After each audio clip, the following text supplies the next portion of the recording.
Tell you, I was so happy to get it. The 2026 FIFA World Cup. And it's going to be the World Cup as we know it. It's the biggest, probably the biggest event in sports, I guess, Johnny, right? Yeah. On December 5th of this year, the 2026 FIFA World Cup draw will take place at the Kennedy Center. Some people refer to it as the Trump Kennedy Center, but we're not prepared to do that quite yet, maybe in a week or so. But right here in Washington, D.C., it's a tremendous honor to bring the global event and this incredible group of people and these unbelievable athletes, the best athletes in the world, to the cultural center of our nation's capital. I just left the Kennedy Center. We're spending a lot of money wisely on making it really beautiful. It's going to be beautiful again. It's like Washington, D.C. We had, by the way, in Washington, D.C., we have the lowest crime numbers they've had in years. Zero, it sounds like it's a horrible thing to say, but I might as well say it. Zero murders in the last week since we've done this. That's the first time in memory that that's happened, if you can believe it, how pathetic that is to have to even say it. And I'm tired of listening to these people say how safe it was before we got here. It was unsafe. It was horrible. And Mayor Bowser better get her act straight or she won't be mayor very long, because we'll take it over with the federal government, run it like it's supposed to be run. The numbers were horrible. It was a crime-infested rat hole, and they do have a lot of rats. We're getting rid of them too, and we've made a lot of progress. And it was extremely unsafe, and now it's extremely safe. We had virtually no crime. The number was down 87%, and I'm trying to figure out where was the 13%, because I don't think it existed. The National Guard has been unbelievable, and they're working with the police. And they have some very good people in there. They have some people that shouldn't be police, actually, but they have some great people there. And the Washington, D.C. is a whole different place. And Johnny, I'm sure you'll be happy to hear that too, actually. Oh, yes. But it's a whole different place. People are excited again. They're going out to restaurants again. That was the other thing I saw numbers. That restaurant business is down in the last week. No. Restaurant business, you can't get into a restaurant. Just really lying people. And that's why people don't understand how bad and how dishonest the press is. I saw one poll that had us at 19% favorable on what we're doing with Washington. Then I saw another one that has us 94% favorable. And I can tell you the 94% is correct. The others are fake, just fake news. They got to get their act together. So bad for our country, so sick, actually. So Washington, D.C. is really doing unbelievably well. And the Kennedy Center that we're fixing, I was just there all morning with contractors. We're making it unbelievable. It's going to be unbelievable. It's got great bones, but it needs a lot of work. The World Cup draw will set up the group stage of competition. 48 teams will play in 104 games across 16 North American cities, from Seattle to Vancouver to Atlanta to Miami. It's going to be so exciting for our country. The 2026 FIFA World Cup will be one of the largest and most complex events.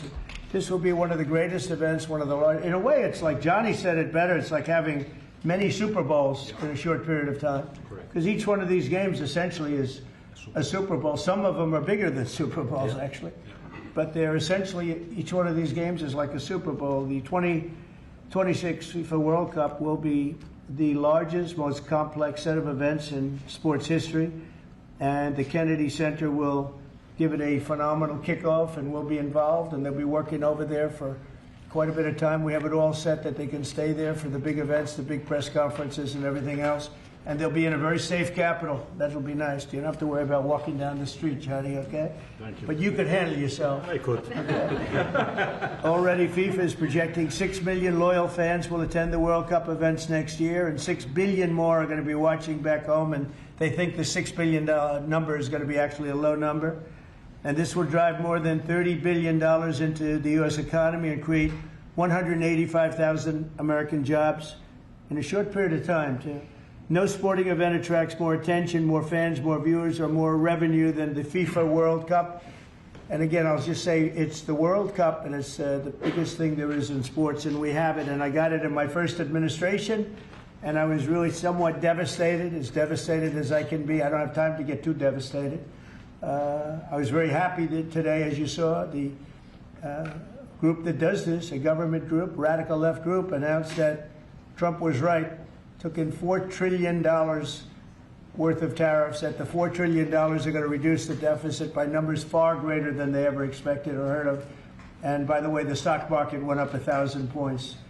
That was as of 10 minutes ago. I can't tell you what happened. A lot of things happened. But the stock market's up almost 1,000 points. And it's basically on the news that the release that just came out from government that the tariffs that everybody was talking about, that the whole world respects us for because of what we did. The tariffs are going to be at $4 trillion. They're going to reduce the deficit by $4 trillion, Mr. Vice President. Pretty good, sir. Too bad it's not 5, right? That's right. It's had a huge impact, and the stock market is way up. But this will drive more than $30 billion in U.S. economy and create 185,000 American jobs. No sporting event attracts more attention or more fans or anything else. And I just look forward to the draw. So we're going to have the draw, essentially, Johnny, at the Kennedy Center. Yeah. And by that time, it'll be in even better shape. We're working on it. It's about a year project to make it. It'll be great. It'll be fantastic. You see the way this is looking? Look, nice. I can't tell you how much that gold costs. A lot of money. There's nothing like gold, and there's nothing like solid gold. But this beautiful office needed it. It had to be representative. When we took it over, it was dirty, not clean. I immediately changed the chair and had this beautiful desk renovated, brought out by the White House. People that do this, they did a great job. We sent it out. We have a craftsman who's great. But this was not appropriate for the Oval Office when I took over. And now you look at all those paintings you're allowed to turn back. All of these are great presidents, and they were all in the vaults. They were in vaults for some cases much more than 100 years. And now they're proudly hanging on the Oval Office walls, and I can't imagine anybody changing it. But they were buried in vaults for over 100 years, many of them. So it's very exciting. People come in, they really love it. They love what we're doing here. They love what we're doing in D.C., and they love what we're doing, most importantly, in the country and the world. I'd like to ask Johnny to say a few words. He's the head of the whole thing. He's been there for a long time, probably the most respected man in sports. He's amazing, actually. Works very hard, and he's got the biggest event in the world coming right here to the United States. And a little, we did a little for Canada, we did a little for Mexico. We thought, see, I'm a good citizen. I said, let them have a little piece.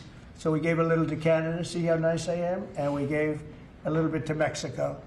And Johnny, please say a few words. Thank you, President. Great honor for me to be here with you today, President, Vice President, Excellencies. Fantastic to announce what you said, which is the final draw of the FIFA World Cup on the 5th of December here in the capital, in the Kennedy Center in Washington, D.C. at 12 noon sharp. It will be broadcast live all over the world. 1 billion viewers will watch it, and it will determine, of course, the match schedule, which 48 participating teams will play. You said it, 104 matches in 1 month, 104 Super Bowls. This is not just the biggest, the greatest event, not just a sports event, it's a social event as well, with a lot of emotion. We are uniting the world, Mr. President, uniting the world here in America, and we are very proud of that. And those teams, those national teams who will come here to participate in this draw with their coaches, with their presidents, they will all be proud to be part of writing this history. And that's why we brought as well this, which is the winner's trophy. It is the trophy that the winner of the FIFA World Cup wins. Only the FIFA president, presidents of countries, and then those who win can touch it, because this is for winners only. And since you are a winner, of course, you can as well touch it. It's pretty heavy. Yeah. It's the winner trophy. The last one who lifted that is Lionel Messi of Argentina. And here it is in the Oval Office in the White House. Can I keep it? For you. Well, you can keep it until the World Cup. We're not giving it back. That's serious. It fits well. It goes very well on the wall right over there. Yeah. We'll put it right below the angels. It fits well here, I think. That's beautiful, yeah. You can keep it until we have to give it to the next winner. That's fine. That's a beautiful piece of gold, I will say. That's beautiful. Yeah. So 6 billion viewers for the World Cup, 6 million coming to the matches, 30 billion economic impact, 185,000 jobs. This will be absolutely fantastic. The biggest event ever, and everything will start here in Washington, D.C. at the Kennedy Center, or the Trump Kennedy Center.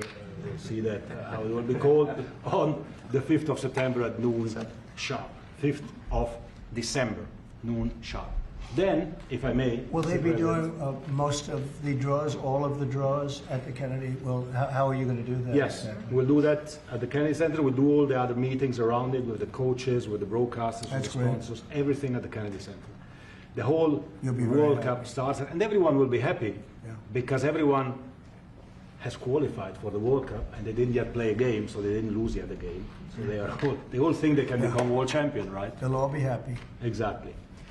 Now, by the way, an example, supposing we had a week ago when everybody was being killed and mugged and everything else, despite the phony numbers that were given out, that it was getting better. Brian, do you believe it was getting better or getting worse?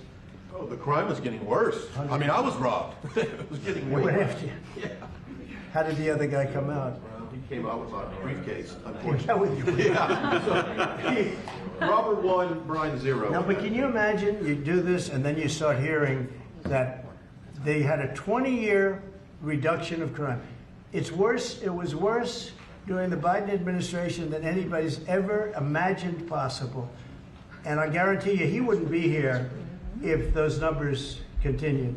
But now we have total safety. We have total security. And for the border, in 3 months, 0 people. These are done by liberal people that do these charts. 0 people came through our border in the last 90 days. Can you believe it? 0. Last year we had millions of people coming in, and they came in from the wrong locations. They came in a lot of people that shouldn't be here. So now when we have this event in December, it's going to be very safe. Johnny, you can walk down the street with your beautiful wife. yeah, You can take her to dinner if you can get a reservation, which I doubt. they're all full, the restaurants. I know. They're all full. I heard that too. The restaurants aren't. The restaurants, since we are doing this, are doing great. And many new restaurants are going to open because, as you know, many closed. Many restaurants closed because the crime was so bad. This will be one of the safest places anywhere on earth. So, you know, I really am honored that the National Guard has done such an incredible job working with the police. And we haven't had to bring in the regular military, which we're willing to do. We have to. And after we do this, we'll go to another location and we'll make it safe also. We're going to make our country very safe. We're going to make our cities very, very safe. Chicago's a mess. You have an incompetent mayor, grossly incompetent. And we'll straighten that one out probably next. That'll be our next one after this. And it won't even be tough. And the people in Chicago, Mr. Vice President, are screaming for us to come. They're wearing red hats, just like this one. But they're wearing red hats. African-American ladies, beautiful ladies, are saying, please, President Trump, come to Chicago. Please. I did great with the black vote, as you know, and they want something to happen. So I think Chicago will be our next, and then we'll help with New York, and we're going to help with, and I think a lot of these people that you see on television, they are, including the people in this audience, they'll say bad things about me, and then they'll say, thank God he's here, because half of them got mugged, and they don't want to get mugged again. But they're, you know, they work for stupid people that are radical left, and they're made to do things and say things that they don't want to be saying. But the people right here are all happy because you're not going to be mugged in Washington, D.C. anymore. I just want to say Johnny's been my friend for a long time. He's an incredible guy, and we will lay out the red carpet. Andrew, you're going to be fantastic. Rick is going to be everything Rick ever touched has always worked out, and he's working with me on the Kennedy Center.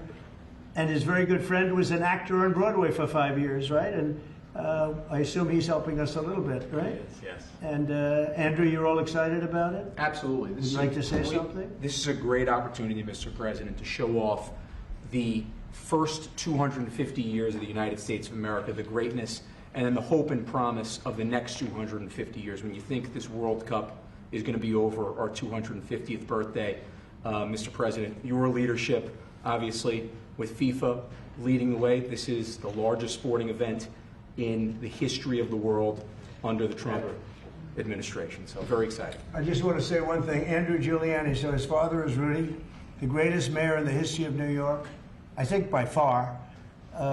He took a ravaged city, a city that was really under siege. Probably most people thought it was going to survive. He turned it around.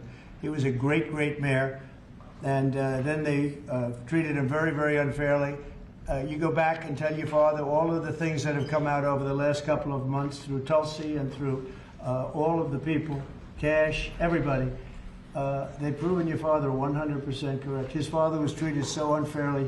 Your father has been 100% correct. And tell him we all love him, okay? Thank you, Mr. President. It's been amazing. What he had to go through was very, very unfair. Nasty. These are bad people. Mr. Vice President, would you like to say something? Well, sure, Mr. President. Thank you, and thanks to Johnny for being here. We're very thrilled about the World Cup. Just to echo something the President said about crime in Washington, D.C., this is the national capital of the greatest nation in the world, and we had murder rates just a few weeks ago that rivaled some of the worst third world cities anywhere, even in very, very poor regions of the world.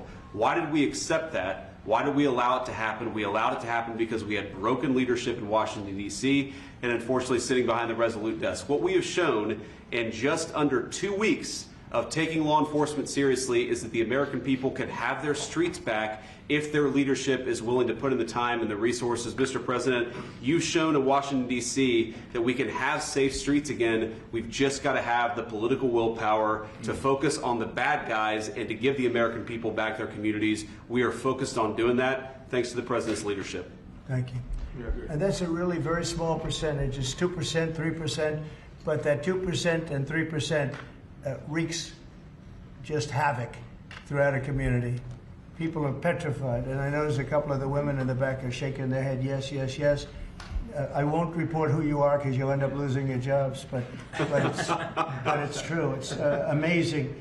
And the police, and you look at the D.C. National Guard, I saw pictures of them last night getting off vans and all, and I saw some bad ones running, but they're not running so much anymore. They're not there. They're just not even, they're not even trying. You're totally safe. Now, there'll be something happening sometime. I don't know. Maybe it won't be for a long time, but this was every night would get reports of people being mugged and killed. There's one woman on television last night. She had a badly busted up nose, and she's, well, I like our streets the way they used to be. And she thinks it's going to happen like by doing nothing. And they say, what happened to your nose? She got slugged by a guy walking down the street, slugged. Her nose will never be the same, I guarantee you, unless it takes a pretty good turn. She wasn't really for us. But she sort of said, well, maybe something has to happen. Before this happened to me, she got whacked. And I don't think she'll ever be the same. She almost became, she was a half a Trump fan, a woman that would have never been a Trump fan, but she was hit hard. It's not going to happen anymore. Not going to happen anymore. But then we're going to beautify the city too. That's where I was today at Kennedy Center. And we're going to beautify the city like it has it. And we're working with Clark Construction, the biggest construction company in Chicago, and in Washington. And the head of Clark is great. He's all over the world, actually. But Washington, I would say, is their home. That's where they do the best work, the biggest work. And they're doing they've been doing a fantastic job. So you're going to have a fantastic, clean, beautiful place. It's going to be better than it ever was before, literally better than it ever was before. We'll get it done very quickly. And I want to thank Clark because they're doing a lot of work in a lot of different locations, but they've been fantastic for getting us the right contractors and the people that can really do the job right. And Johnny, did you want to say something? Yes, I have one more thing, because as you rightly say, you know, with security and beautifying cities and the whole country, we want people to come and enjoy and have fun. And that's why this is not just the most iconic trophy in the world of sport, but we start on the 10th of September the sale of tickets for the FIFA World Cup, and we have the first ticket here for the final. Good. Wow. For you. Oh, good. That's cool. Wow. It's, of course, row 1, seed 1 is ticket number 45, so. 47. And it's for the final in New York, New Jersey. And so you have your ticket already for the final. All the others, 10th of September, start getting your tickets. That's beautiful, yeah. 6.5, 7 million tickets. Fans will enjoy do the records. security here. Will be fantastic. You're going to do record business, I think. 100%. Christy, would you like to say something? Yeah, Mr. President, millions of people will come to this country, and we'll make sure they get their travel documents, their visas, that they want to come here and spend their money and enjoy the sporting event. It'll be the largest event in the world. And sir, you're reminding me of something that my dad used to say all the time when I was growing up. He would say, Christy, you kids need to look like you respect yourself before anybody's going to respect you. And in this country, when people look at our streets, when they look at our capital, you're bringing respect back to this city. And people will respect our country more because it's safe, it's clean, it's beautiful. And what you're doing is transforming this nation by making sure that our laws are upheld. And millions of people are going to come and be able to enjoy it next year, and I'm excited about that. Thank you for doing that. Well, our country is respected again. And a year ago, we had a dead country. I'm telling you, it was a dead country. It was a country that had lost its way. It was a country that was going to fail. Look, even today, where they say $4 trillion in reductions of deficits, and this was totally unexpected. They didn't expect it. I mean, I don't know where they've been, the people that do this stuff, but it's terrible. I want to thank Christy for another reason. I said to her 2 weeks ago, I said, Christy, do me a favor. I built hundreds of miles of wall. I built the same wall that the Border Patrol asked me to build. It wasn't my first choice. I wanted to do concrete plank and everything nice, but you wouldn't have been able to see through it. So I had Border Patrol in, and they tested everything else. And we gave them steel wall, high-grade steel, very hard to cut. Then we gave inside that is 9,000-pound concrete, which is a very tough concrete. Inside that is rebar, a big, fat piece of rebar. So you have all different materials that are very hard to cut, and you need different instruments to cut each one. And I said, Kristen, we got to get a coat of paint on it. And I didn't know she was listening. But I said, we got to get a coat of paint, and it should be black, because black makes the steel very hot. It's untouchable. You could fry an egg on it. And if you got a good black, flat paint, it would look beautiful. It will preserve it from rust. And that was it. And I gave it to her along with 30 other things, and she's done such a good job on the border with Tom Holman and the group. Tom Holman's a fantastic guy, what the job he does, and the way they work together. So I turned on last night and I see Christie's painting the wall. And it looked beautiful, by the way, when that paint went over there. And it's hot. It's hot. Yes, it is. It's hot. If it's white, it's not hot. If it's black, it's going to be very hard to climb that sucker. It's not going to be easy. But it's black and a high-quality black. You know, It is. it really looked good. Yeah, we got Is the that going paint to be a you told us two-coat to. job or a one-coat? No, just one coat. One coat. We Good. used the paint you told me to buy. Yep. The Yep. two-coat will take place in 3 years from now. Right? We'll do the second coat.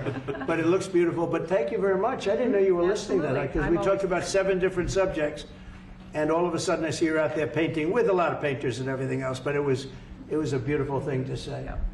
Would you like to say something? You've been such a big part of this. Please. We're just, Mr. President, we're delighted to be here today for this announcement, but we're also looking forward to having you at the final.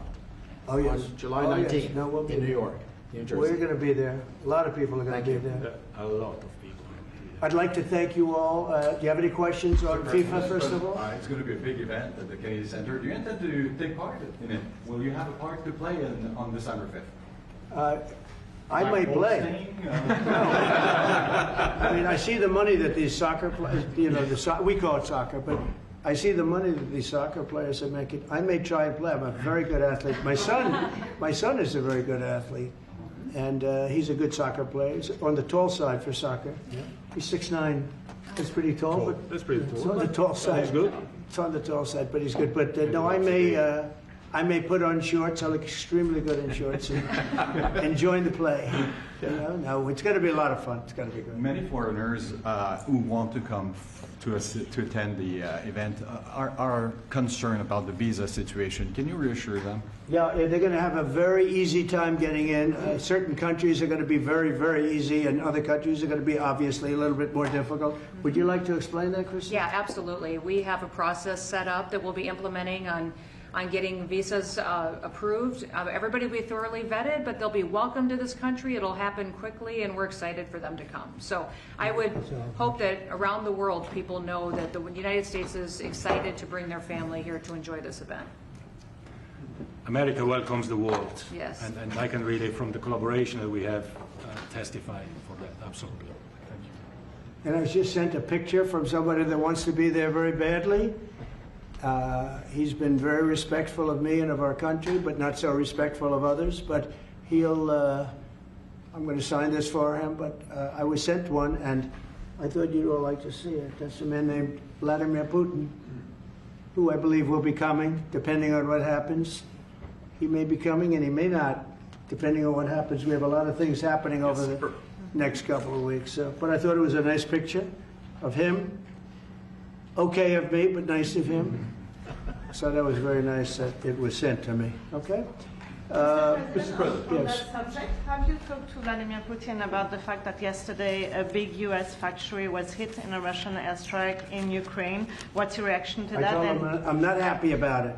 And I'm not happy about anything having to do with that war. I said I settled 7 wars, and actually, if you think about pre-wars, add 3 more, so it would be 10. I thought this would be in the middle of the pack in terms of difficulty. No, I'm not happy about anything about that war. Nothing. Not happy at all. We'll see what happens. I think over the next 2 weeks we're going to find out which way it's going to go. And I better be very happy. Mr. President, a very good call with Prime Minister Carney of Canada yesterday morning. Yes. Actually, Canada is taking away some retaliatory tariffs. He's so- removing his tariffs, yeah. Exactly. He's removing his retaliatory tariffs, which I thought was nice. And we're going to have another call soon. Okay. Yeah, we had a very good call. You're getting closer towards an Well, I agreement like on them. trade? I like them. You know, look, I'm fighting for the United States. Canada and Mexico have taken a lot of our business over the years, over 25, 30 years, especially during the Biden years. They took a lot of our business, and it's basically all coming back into the United States now. Well, hot as a pistol, and it's coming back in. Because of tariffs and the incentives we give, it's coming back. And it's impossible, I think, for another country to stop it. And we are working on something. We want to be very good to Canada. I like Carney a lot. I think he's a good person. And we had a very good talk yesterday. So I think it'll be good. Mr. President, I have a question about the search of Ambassador Bolton's home. The Vice President recently just did an interview saying that it's about classified documents, but that there's also broad concern about him. What are the concerns? Well, that I you haven't have? spoken to Pam in the group yet, but I will be. I saw that just like everybody else. I try and stay out of that stuff. I'm allowed to be, and I'm chief law enforcement officer, believe it or not. You know, I don't like to go around saying that, but I am. That's the position. But I purposely don't want to really get involved in it. I'm not a fan of John Bolton. I thought he was a sleazebag, actually. And he suffers major Trump derangement syndrome, but so do a lot of people, and they're not being affected by anything we do.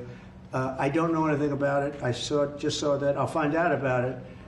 But if you believe the news, which I do, I guess his house was raided today. But my house was raided also, called Mar-a-Lago. They went through everything they could, including my young son's room and my wife's area. They went through her drawers, as the expression goes. They went through everything you can imagine. And when she came back, she said, she's very neat, you know, she's meticulous. And she looked and she said, whoa, this wasn't the way that she had it. So, you know, so I know the feeling. It's not a good feeling. Thank you. Mr. President, on Ukraine, how long will you give Putin? A couple of weeks. We're going to figure it out. We'll find it. Do you think you'll have to intervene at some point? Look, it takes 2 to tango. You understand that. I wanted to have a meeting with those 2. I could have been at the meeting, but and a lot of people think that nothing's going to come out of that meeting. You have to be there. Maybe that's true. Maybe it's not. But we're going to see. In the meantime, people continue to die. But I've solved 7 of them where they were in wars for 31, 35, and 37 years. We had 3 of them that were for more than 30 years, Johnny, and I got them solved. And we solved one that could have been a nuclear war with India and Pakistan. That was getting ready to be a nuclear war. I solved them all.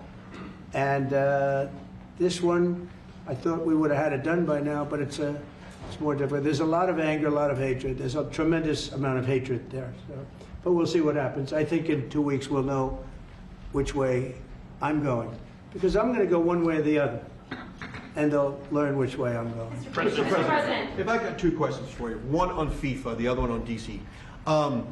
Let's talk. Can you talk about the economic impact that FIFA will have in these cities, and what's your message to the mayors to get their cities prepared, not only the beautification process, but also the safety aspect? Well, Los Angeles is an example. You know, it's poorly run. We have a mayor there that can't even get permits to the people that lost their houses.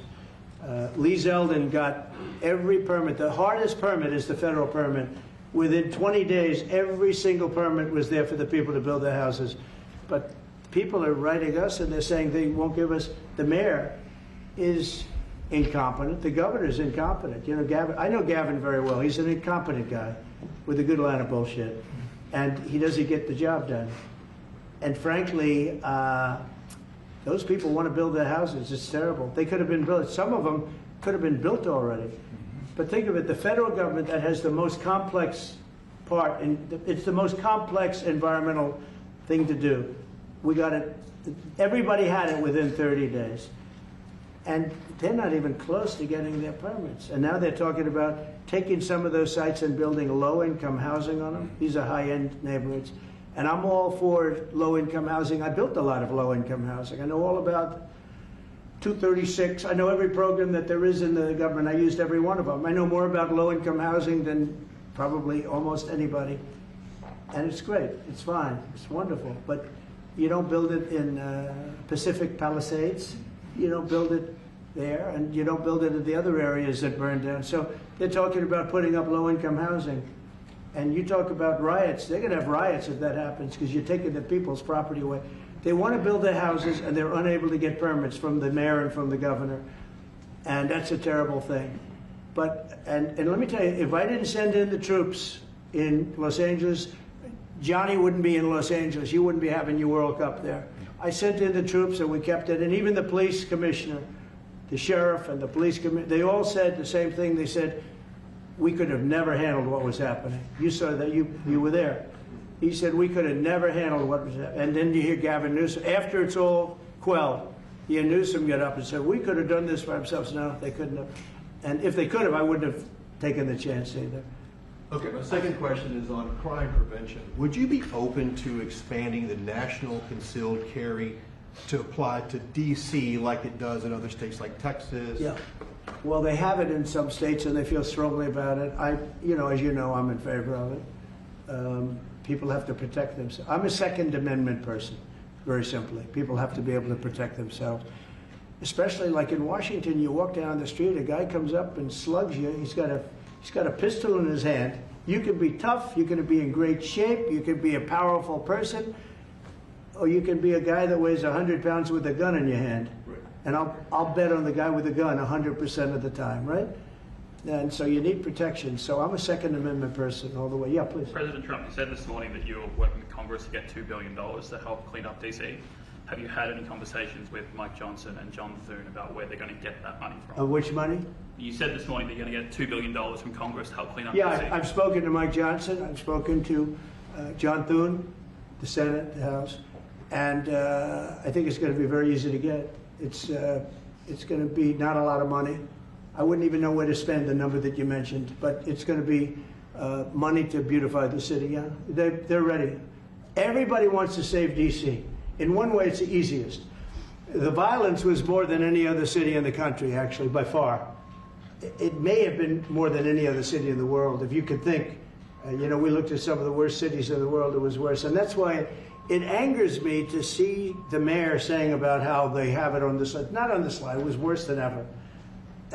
We have no problem getting that money. That money will come out of Congress. I think it'll be even bipartisan. And is the plan I would imagine Democrats would vote for that one. Is the plan to get it before the September 30 spending deadline on the Hill?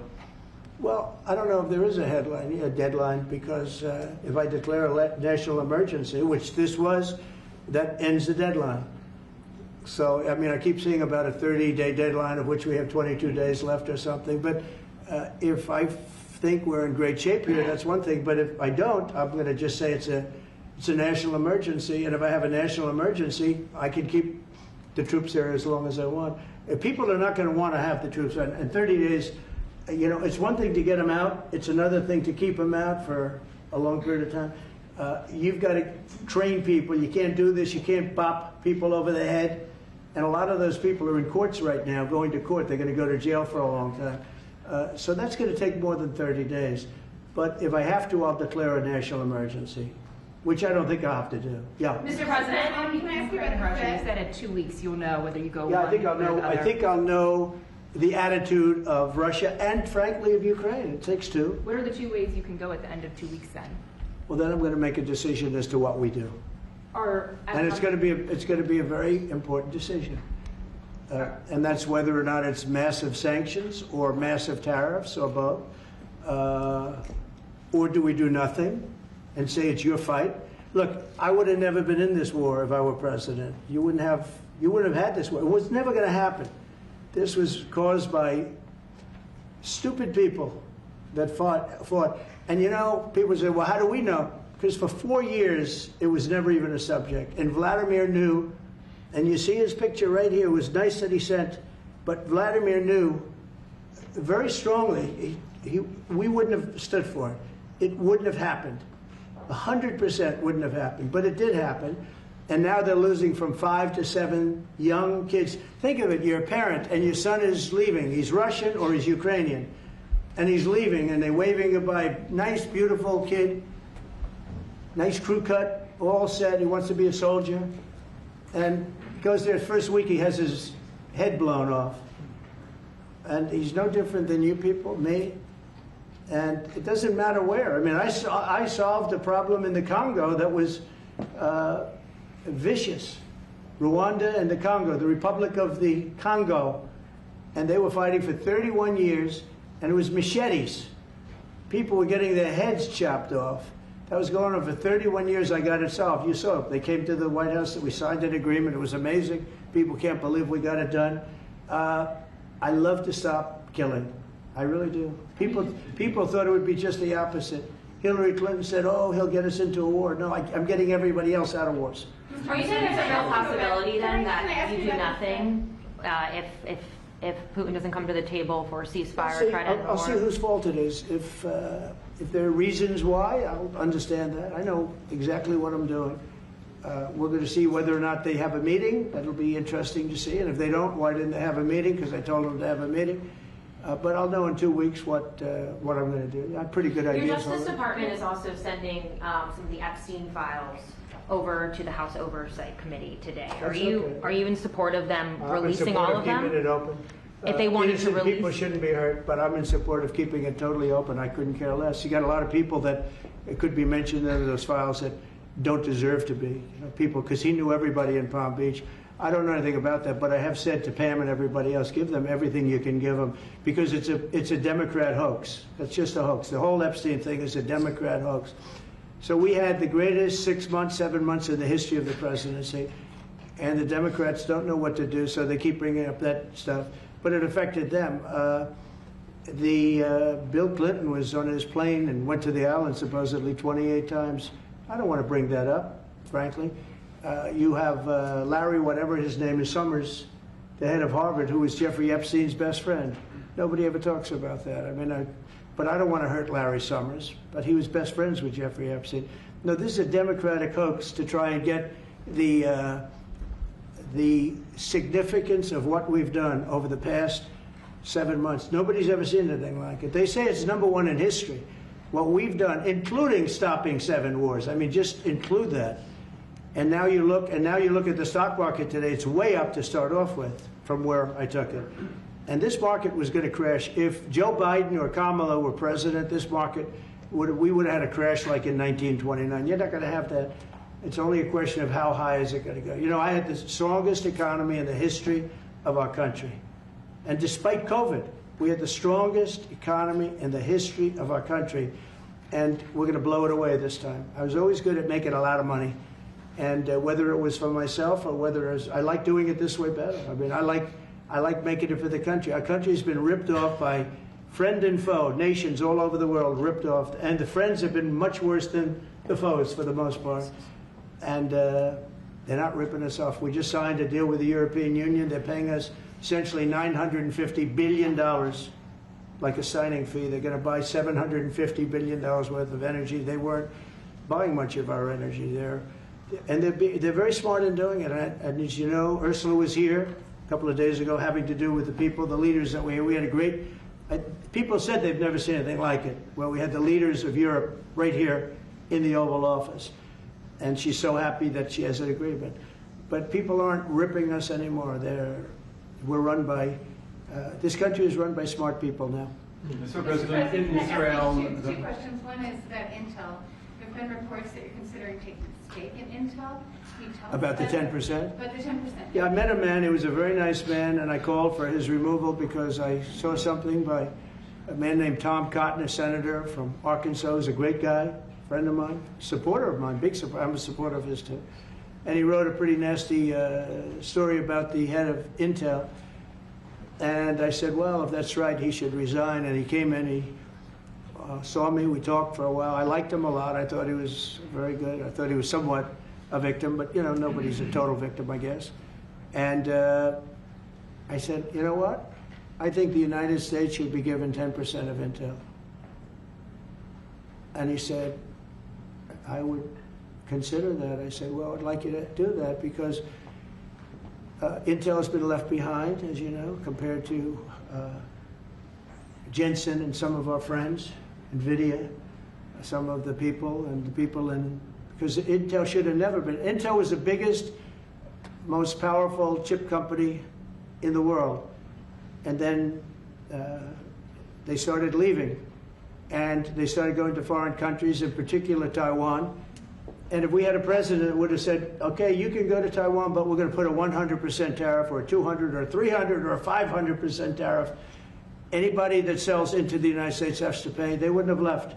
They would have never left, and we wouldn't have. So in the meantime, we had people that were, in some cases, good politicians that weren't good on trade. I loved that man, but he was not good on trade. I totally disagreed. He allowed the car industry to be taken out of this country. We lost 50% of our car industry. But that's all coming back. It's all coming back. But if somebody would have said that with Intel, would be a giant right now. Now, with that, they've had some bad management over the years, and they got lost. And I said, I think you should pay us 10% of your company. And they said, yes. That's about $10 billion. I don't get it. This comes to the United States of America. And I said, I think it would be good having the United States as your partner. He agreed. And they've agreed to do it. And I think it's a great deal for them. And I think it's a great deal. He walked in wanting to keep his job, and he ended up giving us $10 billion for the United States. So we picked up $10 billion. And we do a lot of deals like that. I'll do more of them. If somebody has, like we have restrictive covenants with Jensen. We have, it's NVIDIA.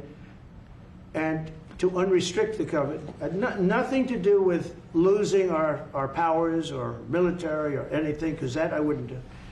But there are things you can do that don't affect us, that actually help us. And if we're going to give somebody a free out, a restricted covenant, we have a strong restrictive covenant on certain industries. And I will absolutely give somebody a opening on a to do a lot of business, which is good for us, as long as it doesn't hurt us in a security or military way. And if I do that, I think the country should be paid, because anybody else, I have it in real estate where I'll have a deal with somebody and I'll have them restrictive covenant. Then they'll come back and they'll say, I'd love to be able to build over here, but I'm not allowed to because you have me covered, you have me restricted. I say, I'll let you build over there, but pay me a lot of money. No different. But the country never did it because the country was run by foolish people. Mr. President, on PC5, you said Chicago might be next. Yeah, Chicago might be next. Are you making, have there been concrete steps that the administration is taking to do that? I Or what are haven't other spoken. cities as I well? haven't spoken to them. He's grossly incompetent. I haven't spoken to the mayor. No, when we're ready, we'll go in and we'll straighten out Chicago, just like we did D.C. Chicago is very dangerous, great place. I built great stuff there. I have the most beautiful building in Chicago, I think. But I hate to see what's happened to Chicago. Chicago was our greatest city, actually. Bob Tisch, a great friend of mine, passed away. He used to own the Giants and very successful Lowe's. He said Chicago, I think they had their main office in Chicago. He said Chicago and San Francisco are the two greatest cities in the world. Now you look at what the Democrats have done to San Francisco. They've destroyed it. I own a big chunk of the Bank of America building in San Francisco. And, you know, it's just different. We can clean that up too. We'll clean that one up too. No, if everything works out, and we've already had calls from other cities, quiet calls from Democrats. We'd love you to come here because they've lost control of their cities. I'm not going to say because I don't want them to lose their elections. But we've had calls from Democrats and calls from people generally. We'd love you to come here because we'll straighten out the problems. Mr. President, in Israel, the families of hostages in Israel, families of hostages are opposed to the reoccupying of Gaza. Why is the U.S. still Well, not supporting all of them. And you have to understand, I'm the one that got all of the hostages out. You got a lot of people out. If it wasn't for me, they wouldn't be out. I worked with Bibi and I worked with Steve Witkoff. But if it wasn't for me, you would have all these hostages would most likely be dead right now, every one of them. So they all come up here. They come in groups of 10, 12, 13, and many of them, and I've gotten to know a lot of them. They're great people. What they had to go through is incredible. But so now they have 20, but the 20 is actually probably not 20 because a couple maybe aren't around any longer. It's a terrible thing. No, I don't like anymore. I said, you know, when you get down to 20, they're not going to make deals anymore. And they didn't. And then I put out a statement, as you know, that was a tough statement, go in and get them. And they said, we'll give you 10, we'll give you 10. I don't know what Israel's doing, but they were willing now immediately to give us another 10. The situation has to end. It's extortion and it has to end. And we'll see what happens. I actually think they're safer in many ways if you went in and you really went in fast and you did it. And people can't forget October 7th, remember that. I'm friendly with all groups. I won the Arab vote in Michigan. I did so great with the Arab vote, remember? I started off at 0, I ended up winning. I wouldn't say the candidate was the greatest, but I would have won against anybody. They're great people. But we have to do things properly. And you know, I'm very proud to say I got the hostages out. You have hundreds of people that are living now because of me. And now we have that final little group of people. And Hamas knows that if they give them, that's probably the end of their lives. So it's not easy to get. And I know if you're a parent, you just don't care. You want, I want my baby back. They want their babies back. They want their kids back. And I understand it. But I got them out and did a good job. And we're doing everything we can to get the hostages out. Thank you all very much. Yes? So Jackson Hole, Jay Powell today said, he suggested that they might cut interest rates, but they never proceeded. Well, we call him too late for a reason. He should have cut him a year ago. He's too late. You know, we have a stock market that's up 1,000 points today. I better be careful because I go out there and I'll see it's down 1,000, right? But it's up 1,000 points when I came in here. We have a country that the market's the hottest it's ever been. The country's better than it's ever been. We have a military that I rebuilt largely in my first term. We had a great, successful first term, but this is going to be even better. But we rebuilt it. We gave a lot of it away to Afghanistan, but relatively small compared to the overall. But I think it was the most embarrassing day and period in the history of our country that they allowed those 13 wonderful people, but it's really hundreds of people were killed. And they don't talk about the 48 that were so severely wounded with no legs, no arms, nobody ever mentions them except me. But that was the worst day, the most, it just showed how incompetent. Frankly, if that didn't happen, I really believe that you might not have had the problem with Russia. I think Putin was sitting there watching these stupid people running our country and said, this is a time to invade. It's, you know, this is a time. And then Biden made the statement, well, he can do a small incursion. When he said that, it was off to the races, right? When he said he can do a small incursion, remember that? I was surprised he knew the word incursion. I didn't think he had that good of a vocabulary. I want to thank everybody. It's very important to me and to everybody up here, the World Cup. And Johnny has been so incredible. I mean, he's really a great leader. I mean, to think, I said, Johnny, do it by phone. You don't have to come. No, he said, I'll come. And he flew all night long to be here and listen to this about how great we're doing in D.C. But he's a fantastic leader, and this will be your most successful World Cup ever. Thank you, Jim. Thank you so much. America, yeah, can we win it, Mr. President? I don't know. That's I watch some of those teams go right. They go down that field. I don't know. But let me ask you: what chance does America have of winning? Well, the home team always has a good chance to win. It depends see, how he's a it good starts. diplomat. No, but has some good Well, we have players. a shot. We have a- yeah, we yeah, have- of course. Of course, you have a chance. You have a Will chance. Bears be going to any of the games, Mr. President? I'd love to have him. He'd love to. He's very tall. Maybe we could make him a goalie. The goalies are very tall now, right? I Yeah, know. goalies are very tall. The goalies, well, he'd be a perfect goalie. At his, 100%. at his height, he'll be a great Yeah, goalie. exactly. So we'll put him on the American team. Yeah. No, but Goal. do the Americans have a chance of like getting into the quarterfinals? Yes, right? definitely. No, Yeah. the quarterfinal, definitely. But then, as the tournament goes on with the public 250 years of United States, let's not forget, they will all feel energized about that. It's amazing. The talent is really great when you watch these things. I went to the game 2 weeks ago, and it was a big upset. But you look at these people; the way they pass it. It's amazing, really amazing. It's a great art, right? Yes, It's great talent. It is incredible. You know the Will you draw the expression. names out of the hat? This what? Will you draw the names? The matches? Will you? I don't know. That's up. He's He's the boss. That's an interesting proposal. He's the boss. Well, We'll discuss that. it's going to be great, and I think the American team is going to do well. I mean, I hear it's a very good team. Good luck, everybody. Thank you very much. Thank you. Thank you so much. Thank you guys. You keep a lot of those. Thank you guys. Thank you. No, I just got one. Thank you. This was sent to me. We're done, thank you. I thought it was a nice photo. Thank you very much. everybody. Thank you guys, keep moving. Thank you. Thank you guys, keep moving. This way. Thank you, everybody. Keep moving. Thank you. Thank you guys, keep moving. Keep moving.